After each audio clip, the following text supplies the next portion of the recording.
মধ্যপ্রাচ্য জুড়ে নতুন করে বড় ধরনের হামলা চালানোর দাবি করেছে ইরান। রোববার সকালে অঞ্চলটির একাধিক শহরে বিস্ফোরণ ও সাইরেনের শব্দ শোনা যায়। Islamic revolutionary guard corps IRGC জানিয়েছে এটি তাদের ষষ্ঠ দফার অভিযান। তাদের লক্ষ্যবস্তু ছিল ইসরায়েল এবং দেশটিতে অবস্থিত ২৭টি মার্কিন সামরিক ঘাঁটি।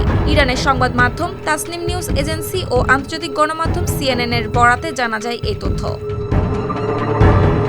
ইসরায়েল জুড়ে হঠাৎ করে সাইরেনের তীব্র শব্দে কেঁপে ওঠে আকাশ। ইসরায়েল ডিফেন্স ফোর্স জানায় ইরান থেকে ছোড়া ক্ষেপণাস্ত্র শনাক্ত করা হয়েছে এবং সঙ্গে সঙ্গে পূর্ণমাত্রায় সক্রিয় করা হয়েছে প্রতিরক্ষা ব্যবস্থা। সেই সংঘাতের রেশ ছড়িয়ে পড়ে উপসাগরীয় অঞ্চলেও। গ্লিটারের টুইন লেমন ও অ্যান্টিব্যাকটেরিয়াল ফর্মুলা বাসনকে চকচকে জীবাণুমুক্ত করে আমাদের দেয় গ্লিটার গ্যারান্টি। দুবাইয়ের বিজনেস বে এলাকায় একের পর এক বিস্ফোরণের শব্দ শোনা যায়। জেবেল আলী বন্দরের আকাশে ধোঁয়ার কুণ্ডলি উঠতে দেখা গেছে। কাতারের দোহা ও বাহরাইনেও জরুরি সতর্ক সংকেত বাজানো হয়। ইরাকের ইরবিল বিমানবন্দরের কাছে আগুন ও ঘন কালো ধোঁয়ার ছবি প্রকাশ্যে আসে, যা পরিস্থিতির ভয়াবহতার ইঙ্গিত দেয়। আইআরজিসি দাবি করেছে ইসরায়েলের তেলনভ বিমান ঘাঁটি এবং তেল আবিবের সামরিক কমপ্লেক্স তাদের সরাসরি লক্ষ্যবস্তু ছিল। তারা স্পষ্ট ভাষায় জানায় এটি কেবল শুরু, সামনে আরও কঠোর ও ভিন্ন মাত্রার পদক্ষেপ নেওয়া হবে।